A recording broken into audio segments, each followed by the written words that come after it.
6:56 en la mañana, es día martes 12 de diciembre. Aquí llega la primera emisión de las noticias, de todo lo que hemos preparado en la parte política, María Mercedes. ¿Cómo estamos? Buen día. Así es, ¿qué tal, Robert? Amigos, pero muy buenos días. Listos, como siempre, con lo más destacado, agradeciendo siempre su fiel sintonía. Qué bueno saber que están ahí. Hora del desayuno, que sea rico, un buen desayuno. Y a prepararse, como siempre decimos, a vivir un buen día. A vivir un día a la vez. Nosotros estamos aquí para acompañarles también. Tenga su cafecito caliente, desayune, salga con tiempo a su lugar de trabajo. Ahora sí que está complicado también el tráfico en Quito. Bueno, ya pues, las fiestas, ¿no? Navidad, diciembre, siempre se complica el tráfico. Va cautizándose. Sí, yo me demoré más. Hay que tomarlo con el lado bueno. Hay que tomarlo con el lado bueno. Así son estos días. Y disfrutar lo que la vida nos da. Si estamos en tráfico, pues ya estamos en tráfico. Lo bueno y lo malo por algo será. Sí, ya que lo vamos a hacer. Así que le vamos a contar algunas novedades de lo que ha pasado a lo largo de estas horas. La Comisión de Fiscalización no calificó el juicio político contra el exministro de Energía, Santos Albite. Esto, Robert y amigos, tras críticas al correísmo de intentar alterar el orden de los juicios políticos. Veamos. Fue una sesión tensa en donde la Comisión de Fiscalización convocó para calificar el juicio político contra el exministro de Energía Santos Albite. De entrada, se denunciaron malas intenciones. Sea que se quiera acelerar para un juicio político al actual fiscal general. En medio de la sesión llegaron documentos a última hora. Hoy se entregó documentación que dice juicios políticos pendientes y por el otro lado el criterio jurídico. El resumen dice: será el Pleno el que tenga que tomar la decisión sobre si los juicios políticos pendientes se archivan o continúan. Efectivamente, son 5 los juicios políticos que quedaron pendientes de la Asamblea cesada. Pero para la presidenta de la Comisión de Fiscalización, Pamela Aguirre, el proceso contra Santos Albite debía seguir. No podemos quedarnos sin abocar conocimiento y calificar el juicio político al ministro Santos Albite. El correísmo presentó la moción para calificar el juicio contra el exministro de Energía, pero ADN, el PSC e Independientes se opusieron. Hubo 5 votos en contra y 4 a favor. Sin embargo, el correísmo pidió la reconsideración y cuando se iba a votar, la sesión se suspendió. En bandos separados, correístas por un lado y no correístas por otro, se reunieron a puerta cerrada. A favor de la reconsideración hubo unanimidad, pero al momento de la tercera votación no hubo acuerdo y asambleístas de ADN, del PSC e Independientes se retiraron, dejando sin quórum a la sesión. Decir que el juicio político contra Santos Albite no ha sido calificado. Que quisieron absolutamente manipular. Y eso realmente no podemos nosotros aceptar. Sin embargo, sobre el futuro del juicio político contra el exministro de Energía Santos Albite existen criterios divididos. Unos que podrán tratarse nuevamente en la Comisión de Fiscalización y otros que deberá pasar a manos del Pleno. Informó Valeria Navarro. Mientras tanto, el exministro de Energía, Santos Albite, compareció ante la Comisión de Fiscalización de la Asamblea Nacional debido a la crisis energética que afronta actualmente nuestro país. El exministro de Energía de la administración de Guillermo Lasso, Santos Albite, fue cuestionado en la Comisión de Fiscalización de la Asamblea Nacional por su rol y responsabilidad sobre la crisis energética que afronta el Ecuador. Tampoco el ministro es un señor con una varita mágica que dice, hágase una planta, no se haga una planta. No, es un equipo. Así es que es un problema estructural, no es coyuntural. Ante el cuestionamiento del elevado precio sobre el cual ahora Ecuador compra energía a Colombia, señaló que este convenio fue necesario para prevenir apagones y que todo depende de convenios internacionales. Colombia, el sistema eléctrico es diferente al del Ecuador. Aquí tenemos precios máximos. El Estado genera y vende a precios máximos. Colombia es un mercado libre. El generador pone el precio que quiere. Que Colombia venda energía a Ecuador es vital, aunque su precio actualmente sea del 35% más alto. Por ello, la ministra de Energía actual, Andrea Arrobo, viajará este miércoles a Colombia para renegociar mejores condiciones de compra. El presidente Petro nos dijo, les doy electricidad hasta el 31 de diciembre de 2023. porque yo también estoy con problemas de sequía, así es que ya no es problema mío, pero por supuesto la ministra sabe perfectamente esto. Por su parte, Santos Alvite rindió su versión en el tercer llamado a comparecer. Las dos anteriores se ausentó. El juicio político que se sigue en su contra está a la espera debido a que la Comisión de Fiscalización no calificó el proceso, informó Valeria Navarro. Y el correísmo estaría fijando el ojo a un nuevo proceso de juicio político, esta vez contra miembros del Consejo de Participación Ciudadana y Control Social. ¿Por qué? Por el desarrollo del concurso para designar la primera autoridad de la Contraloría. Veamos. La Comisión de Transparencia, Participación Ciudadana y Control Social de la Asamblea Nacional se quedó con las ganas de escuchar a Javier Mauricio Torres, Contralor General del Estado, a quien había citado para pedir explicaciones sobre el proceso de designación de su cargo. Sin embargo, él no acudió. Mediante un escrito se justificó aduciendo que al ser ex postulante no se encuentra incluido dentro de los sujetos pasivos sometidos a fiscalización y control político por parte del legislativo. No existe base legal que sustente el argumento del señor Contralor Torres. Al cuestionamiento de Patricio Chávez, presidente de la mesa, se sumó Franklin Samaniego de las filas correístas, quien insistirá en que Torres sea nuevamente citado. Todos sabemos que el informe que ustedes emitan no va a ser vinculante. Entonces, ¿cuál es la intención? ¿Comerse la cabeza de los miembros del Consejo de Participación Ciudadana y Control Social hacia allá? ¿Ya se está apuntando? Bueno, nosotros tenemos la potestad de fiscalización y lo que deberemos hacer en este momento es, una vez que concluye el informe pertinente, orientar las acciones que correspondan dentro del marco de la ley. Nosotros analizaremos la posibilidad de iniciar un juicio político en contra del Consejo de Participación Ciudadana.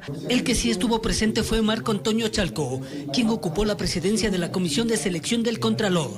E indicar que este concurso fue llevado de la manera más transparente y de forma histórica. Más lo que se estaría pretendiendo es buscarle la quinta pata al gato. Las personas que como hipótesis se les alineaba al correísmo no estudiaron y obviamente parece que están buscando otras situaciones para entorpecer este concurso que ya finalizó.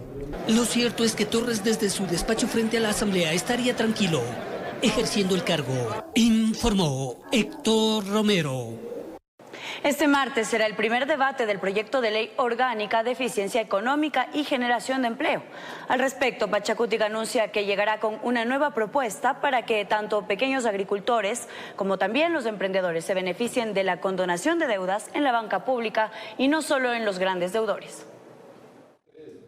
Este domingo fue aprobado el informe del proyecto de ley orgánica de eficiencia económica y generación de empleo, que tiene el carácter de económica urgente, que impulsa el régimen.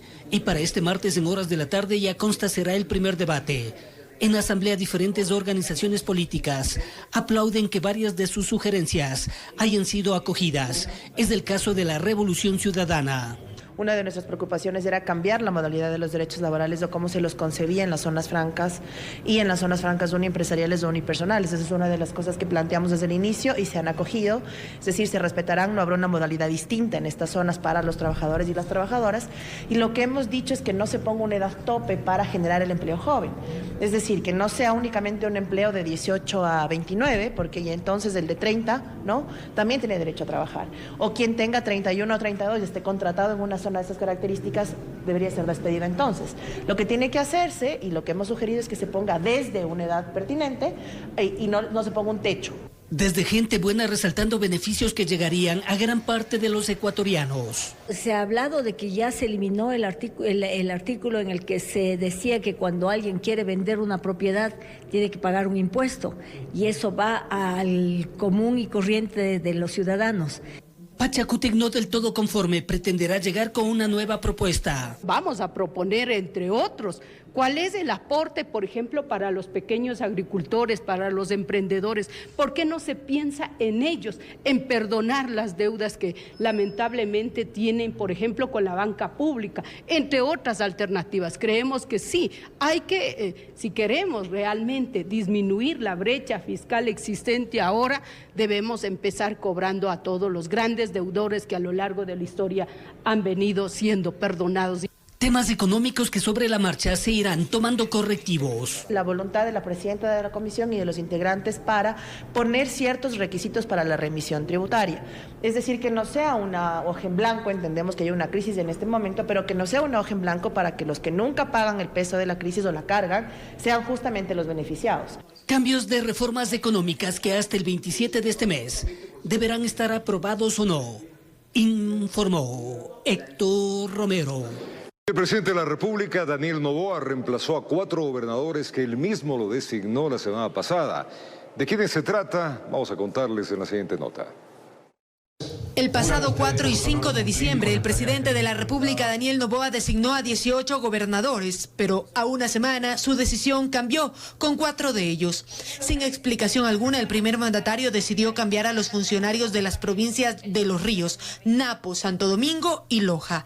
En el caso de Los Ríos, su gobernador era Fausto Rosero y se lo cuestionaba porque cuando era director de la cárcel de Guayas, se lo señaló de supuestamente haber participado en un festejo con líderes de una banda delictiva. Ahora, en representación del gobierno en dichas provincias están Juan José Arroca en Los Ríos, Paul Mauricio Aguilar en Loja, Consuelo de Jesús Jumbo en Santo Domingo y María Marlene Cabrera en Napo, informó Valeria Navarro. Y la empresa pública Petroecuador designó a un nuevo gerente subrogante. Se trata de Eduardo Javier Miranda Patiño, quien es el 9º gerente de la empresa petrolera en los últimos 2 años y 7 meses. Miranda es economista y cuenta con una maestría en Business Administration MBA. Su designación fue realizada por el directorio de Petroecuador, el cual estuvo presidido por Jorge Benavides, titular de la empresa coordinadora de empresas públicas EMCO, junto a la participación de los delegados del Ministerio de Energía, así como de la Secretaría de Planificación.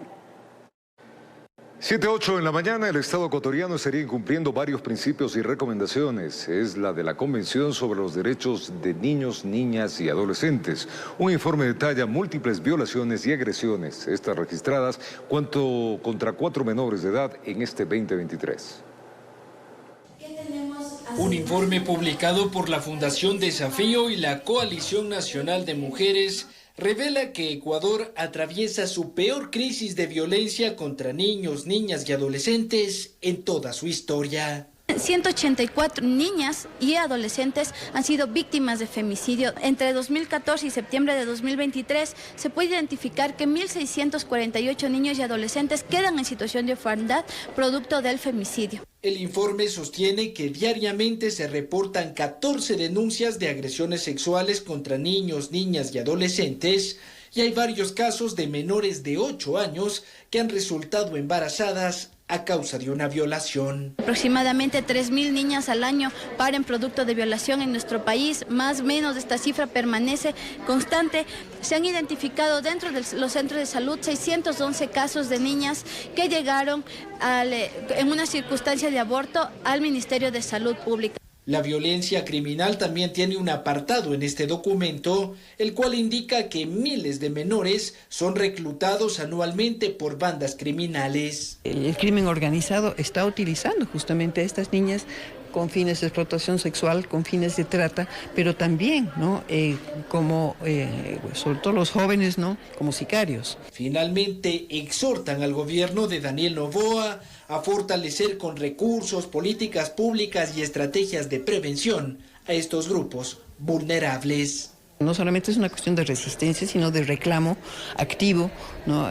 Con la incidencia, ¿no? Con encuentros, ¿no? Que de alguna manera están forjando agendas, ¿no? Que son urgentes para este año y medio de gobierno que tenemos. Las autoras de la investigación concluyen que el Estado ecuatoriano no ha cumplido con las recomendaciones estipuladas por la Convención sobre los Derechos de Niños, Niñas y Adolescentes, informó Álvaro Terán.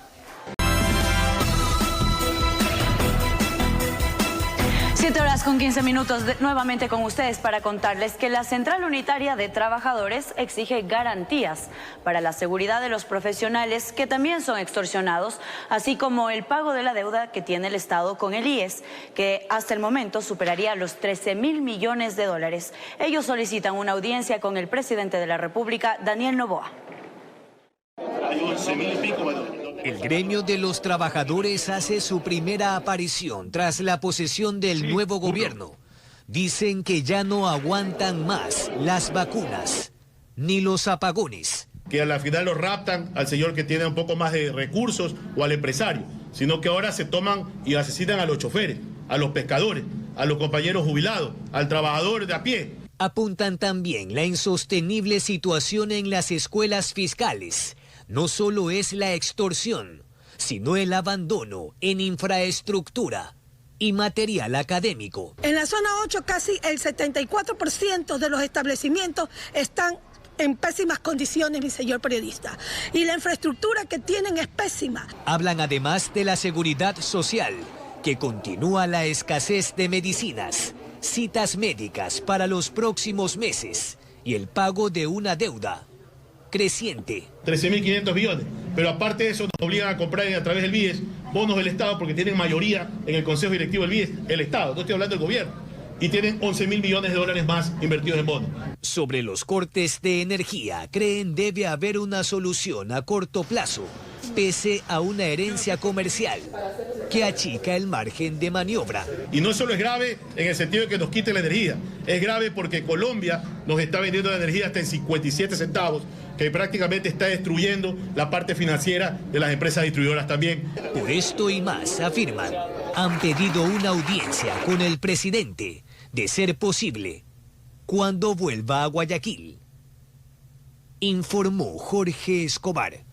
18 en la mañana, la Policía Nacional dio de baja al teniente Ronnie Rengel, argumentando ausencia en su puesto de trabajo. Él fue uno de los investigadores del caso León de Troya, que indaga supuestos vínculos del gobierno del expresidente Guillermo Lasso con la mafia albanesa. El ex uniformado permanece en la clandestinidad desde octubre pasado. Y hoy, en un acto más que consagra esa persecución, ha sido sancionado el teniente Ronnie Rengel con la destitución, es decir, con la baja de las filas policiales. Y en un acto que no tiene ninguna presentación, porque aquí se le sancionó en un sumario disciplinario, se le procesó en un sumario disciplinario por no haberse presentado a trabajar en el distrito de Calderón, cuando la propia Policía Nacional, para mentirle a la Comisión Interamericana de Derechos Humanos, le hizo un cambio de unidad administrativa, lo trasladó, le dio el pase al ECU 911. Es decir, aquí se ha procesado porque él supuestamente no se presentó al distrito de Calderón cuando él estaba dado el pase a la sala de emergencias del ECU 911. El Partido Social Cristiano plantea una reforma penal para que los vacunadores no puedan acceder a beneficios penitenciarios, tales como la prelibertad o la libertad controlada.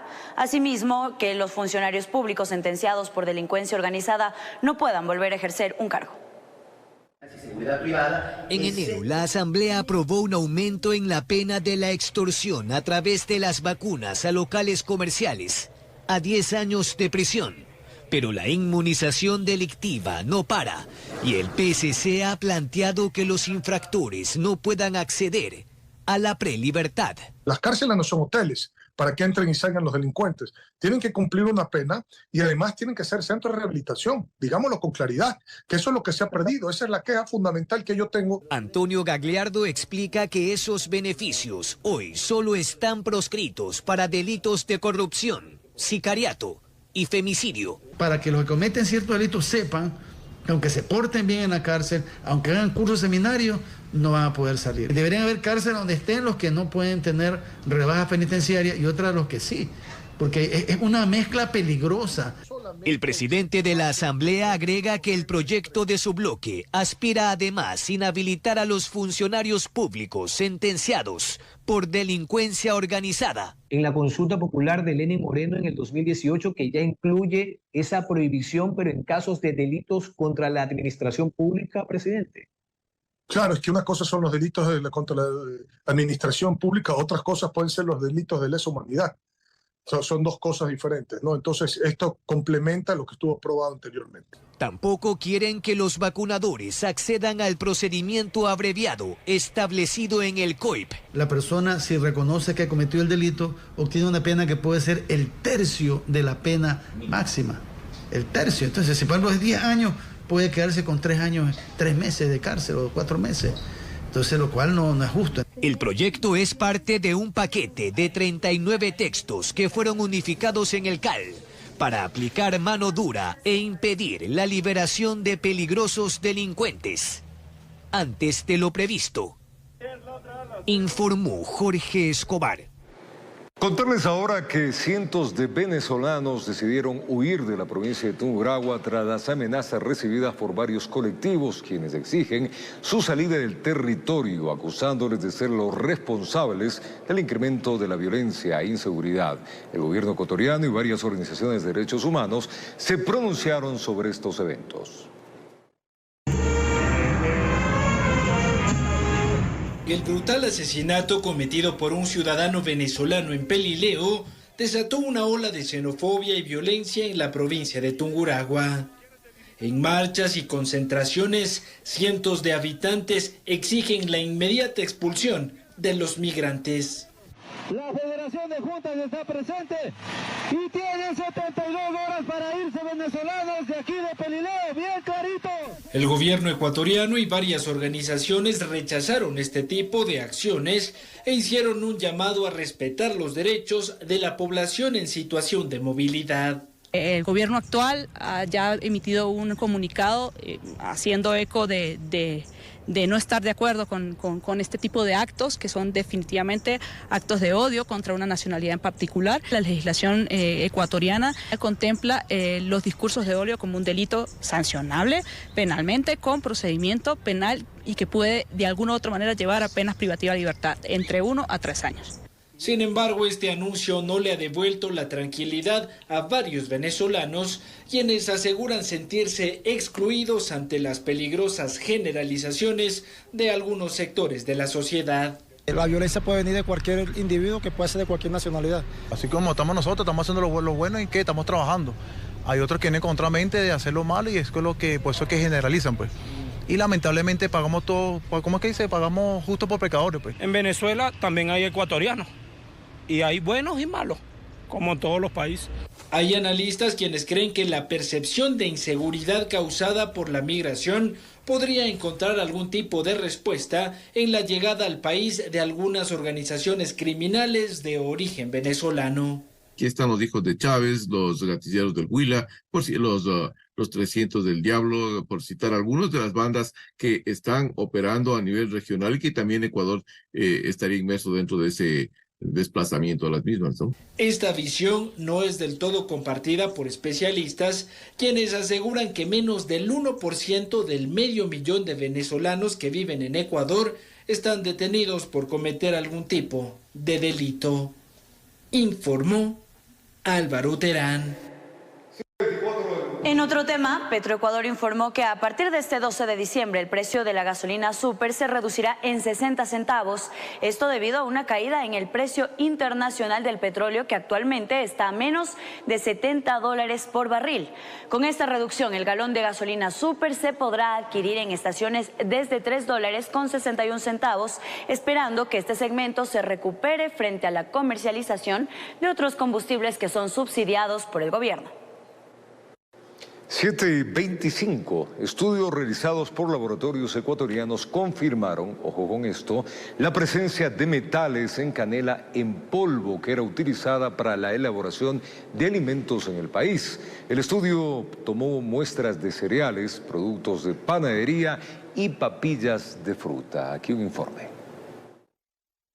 Productos elaborados con canela en polvo como postres o compotas de fruta estarían contaminados con metales pesados como cromo o plomo. Así develan estudios realizados por laboratorios nacionales tras el pedido de varias industrias ecuatorianas. A inicios de noviembre en Estados Unidos se originó la alerta en papillas de fruta con canela que habrían intoxicado al menos a 22 niños en distintos estados. El producto era de origen ecuatoriano. Esto dio paso a una investigación por parte de la FDA, la Administración de Alimentos y Medicamentos de Estados Unidos, y el retiro voluntario de las compotas de los supermercados. En ese caso se indicó que el producto tenía una cantidad excesiva de plomo, lo cual es perjudicial sobre todo en menores de edad, ya que puede ocasionar trastornos cognitivos, estomacales o anemia. Los estudios que se hicieron a nivel nacional confirman la presencia de plomo, pero señalan que está presente en un ingrediente en particular, la canela en polvo, algo sin duda preocupante ya que con ella se preparan un sinnúmero de productos alimenticios. A esto se suma que también se detectó la presencia de otros metales, como el cromo, igual en cantidades excesivas. Por los niveles de concentración tan alta que se han mencionado, que se han obtenido en los laboratorios, seguramente viene de una problemática de adulteración de materias primas. De 3 muestras realizadas, el análisis determina que existen excedentes en concentraciones de plomo y cromo. Por ejemplo, en la muestra de la segunda fila, correspondiente a un producto de panadería, se encontró que contiene 12.3 miligramos de plomo, cuando el límite máximo en este producto es de 0.2 miligramos. Al juzgar por estos altos niveles, todo indicaría que la canela en polvo fue adulterada. Un fraude alimentario, ¿qué es lo que se hace? Se reemplazan materiales de menor costo, de menor valor, para obtener beneficios al comercializar un alimento. Un grupo de productos que es susceptible a este tipo de adulteraciones son justamente las especies. Lo primero que se debería hacer en estos casos, de acuerdo al experto, es retirar del mercado los productos que contienen este ingrediente para evitar que lleguen al consumidor. Lo segundo, dar con el proveedor de la canela en polvo. Se debe ir más hacia atrás para determinar cuál es la empresa que está comercializando esa materia prima contaminada. Sobre este tema, la Agencia de Regulación, Control y Vigilancia Sanitaria, ARCSA, informó que ha ordenado el retiro de productos con niveles elevados de plomo, concretamente los asociados a las marcas que provocaron la intoxicación de niños en Estados Unidos. Informó Edwin Benalcázar. El acuerdo comercial entre Ecuador y la Unión Europea, vigente desde hace 7 años, permitirá que a partir de enero de 2024 ciertos vehículos importados desde Europa ingresen a nuestro país con arancel cero. La llegada al país de vehículos livianos europeos con 0% de arancel de importación obedece a una reducción progresiva que comenzó en 2017 con la vigencia del acuerdo comercial entre Ecuador y la Unión Europea. El impacto se ha reflejado en el aumento de la presencia de marcas europeas y de modelos fabricados en Europa en el mercado ecuatoriano. En el 2016 se vendieron 1.519 unidades, mientras que en 2022 la cifra ascendió a 9.224 y en lo que va de este año se han vendido 9.133 vehículos. Los aranceles ya vinieron bajando paulatinamente durante todo este periodo, o antes de la entrada en vigencia. Los aranceles de los vehículos europeos eran del 35%, cuando entró en vigencia el acuerdo fue del 30%, es decir, el 30%, luego del 25%, del 20%, del 15%, hasta llegar al 0%. El 0% de arancel en la importación también beneficiará a vehículos que son ensamblados en Europa. Por eso empresas coreanas o japonesas ya traen al país autos desde el viejo continente. El valor promedio de los vehículos europeos ha disminuido un 29.9% desde 2016. Además, esta rebaja ha contrarrestado los aumentos de costos de producción internacionales, permitiendo una estabilidad relativa en los precios para los consumidores finales. Hoy el mercado ecuatoriano es un mercado altamente competitivo de precios. Por lo tanto, hay una tendencia a que los precios vayan reduciéndose independientemente de si hay o no un acuerdo comercial. Los camiones de más de 9.3 toneladas y de hasta 20 ya alcanzaron el arancel 0% en 2022. El resto de camiones todavía mantienen un 2.7%, busetas y minibuses 9.5% y camiones livianos 10.9%. En estos casos, los costos llegarán al 0% en 2027. Informó José Mendieta. Y ojo con esto, la capital de los ecuatorianos, Quito, tiene un clima que en muchas ocasiones es impredecible y sorprende, ¿no? Cuando a la misma hora en unos sectores sale el sol, mientras que en otros llueve. Así está Quito, ¿no? Preparemos pues ahora un reportaje para contarle un poco cómo está esta ciudad con los microclimas y qué es lo que la Autoridad del Tiempo proyecta en estos días. Preste atención.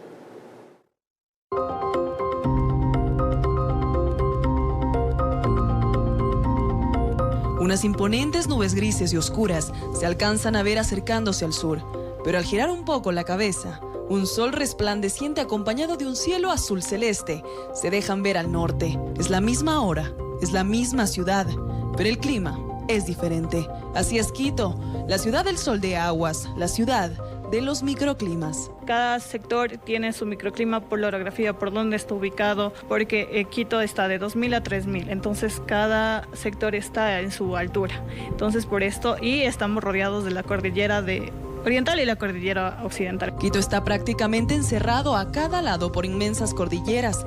La cordillera occidental, donde están las elevaciones más conocidas como el Rucu y el Huahuapichincha. Aquí la humedad de la región litoral se acumula, sobre todo en el sur. Por eso llueve más. En cambio, por la cordillera oriental, donde están los valles de Tumbaco y de Los Chillos, la humedad ingresa directamente desde la Amazonía. Un ejemplo de la variabilidad que tenemos y que es muy difícil pronosticar es, por ejemplo, nosotros pronosticamos para hoy sol, pero también pronosticamos para el litoral. No sabemos qué tan fuerte vaya a ser el viento que ayuda a llegar la humedad, entonces hace que acá nosotros ya tengamos un cielo cubierto de humedad. Entonces en las mañanas si tenemos un sol, la humedad que tenía va a ser efecto y vamos a tener lluvias en la tarde. Revisamos el pronóstico del clima para esta semana en la capital y fíjese usted, las mañanas lucen bastante cálidas, pero las noches son más frías. Como eso de las 10 de la mañana, el centro de Quito mantiene 17 grados centígrados. Hace 2 grados más en San Antonio de Pichincha, 18 en Carapungo y Cumbayá, y con 17 grados se mantiene el sur de la ciudad. Sin embargo, en las noches vemos más cambios. Cuando el reloj marca las 23 horas, las oscuras y frías noches se apoderan más del sur y del centro que del norte de Quito. Esto con temperaturas entre 9, 10 y hasta 11 grados, mientras que en los valles de Tumbaco, al norte en San Antonio de Pichincha, los termómetros alcanzan todavía los 14 grados. Cuando tenemos un cielo despejado, las madrugadas son muy frías porque toda la radiación que entró en la mañana se va. Entonces no tenemos calentamiento en el ambiente. Entonces por eso en noche y madrugada es donde más se siente el frío. Que Quito esté sobre subidas y bajadas marca la diferencia en su clima. Sin embargo, también lo hace el calentamiento global. Parece increíble que en pleno diciembre los ciudadanos tengamos que caminar por las calles con paraguas en mano, pero no para cubrirnos de la lluvia, sino para protegernos de ese caluroso sol capitalino. Informó Mía Sabeli Carrera. Más noticias. Rusia fue sorprendida por la mayor nevada en los últimos 145 años. Ese país registra temperaturas récord que han provocado la cancelación de vuelos por la espesa capa de nieve. Estudiantes ecuatorianos explican cómo afrontan esta helada histórica. Yeray Garcés es un estudiante quiteño.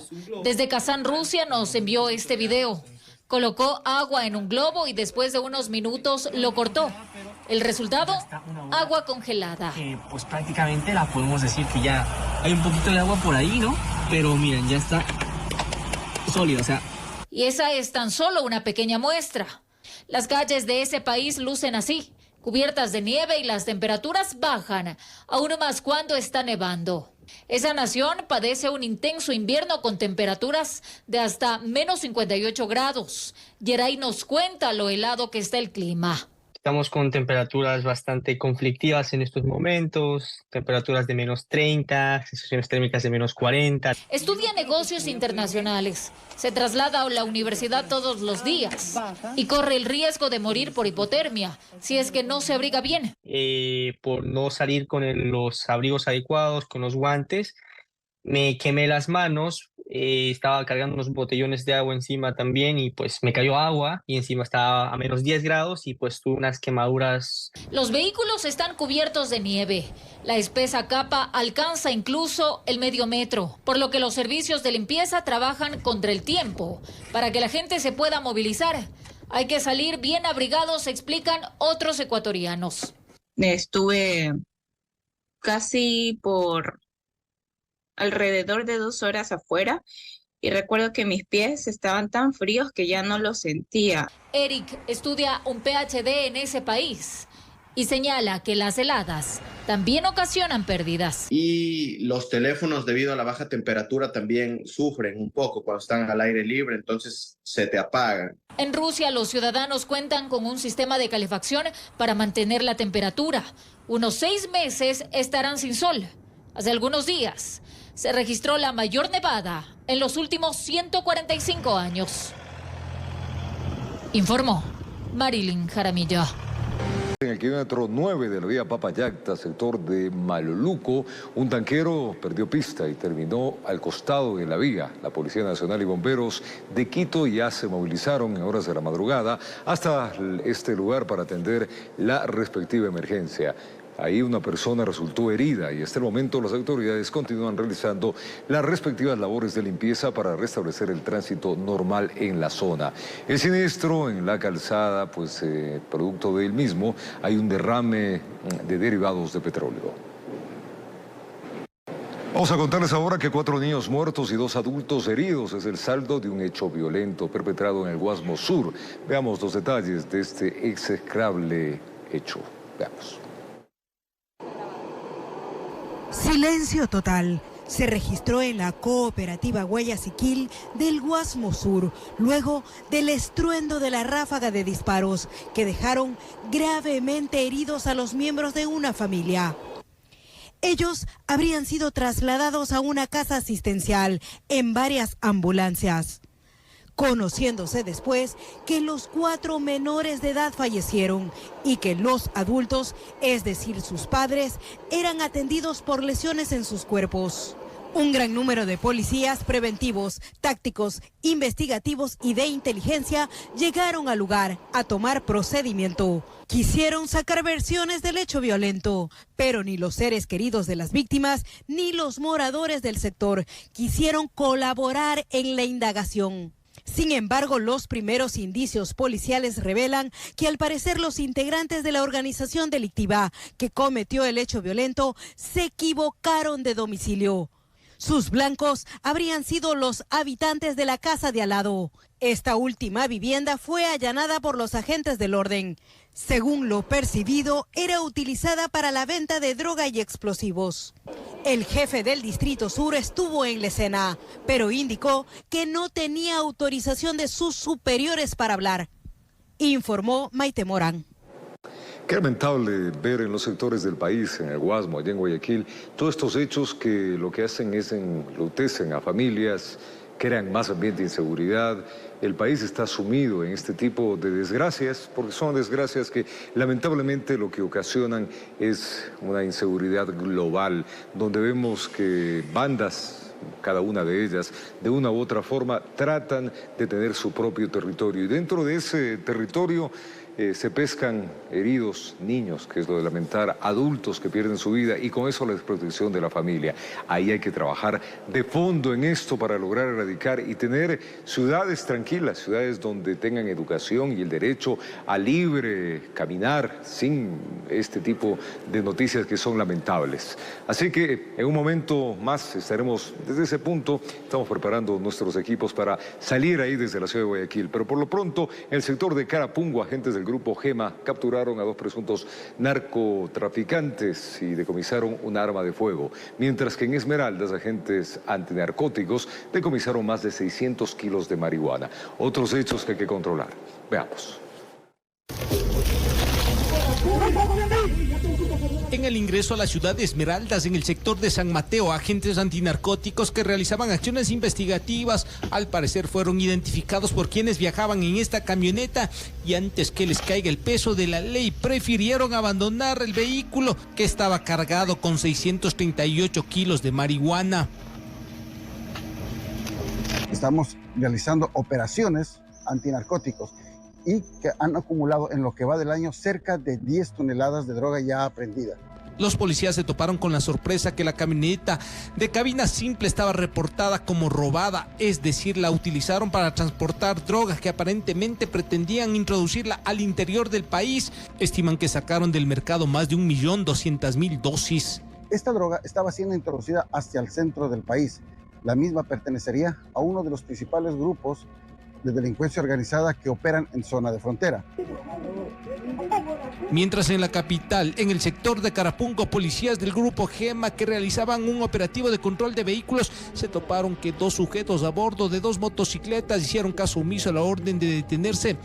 Los tipos no llegaron lejos, fueron capturados a las pocas cuadras. Proceden a una persecución interrumpida en la cual logran detener a las dos motocicletas. Ellos estaban, pues, para nosotros queriendo intentar hacer algo más que expender.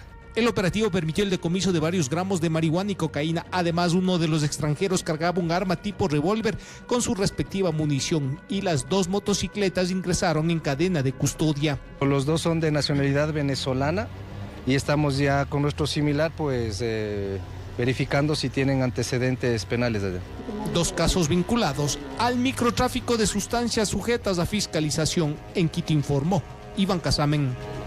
Erradicación de todo esto nos dará paz. Toma trabajo, pero realmente hay que hacerlo. Volvamos a Guayaquil, allá de lo que hablamos, la inseguridad en el Guasmo, los problemas de territorio, las luchas que se tienen con estos grupos irregulares que utilizan a familias enteras, hacen que la noticia esté en ese sitio. José Morales, vamos a estar ahora contigo. La noticia se extendió en la hora de la madrugada. Él nos tiene mayores detalles. Adelante.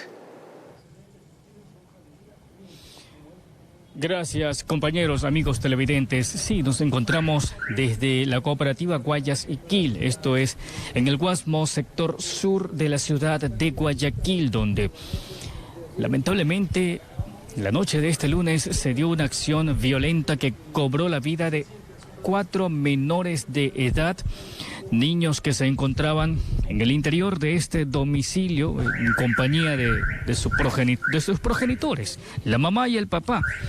De pronto, de manera inexplicable, llegaron sujetos desconocidos y procedieron a disparar a través de la ventana.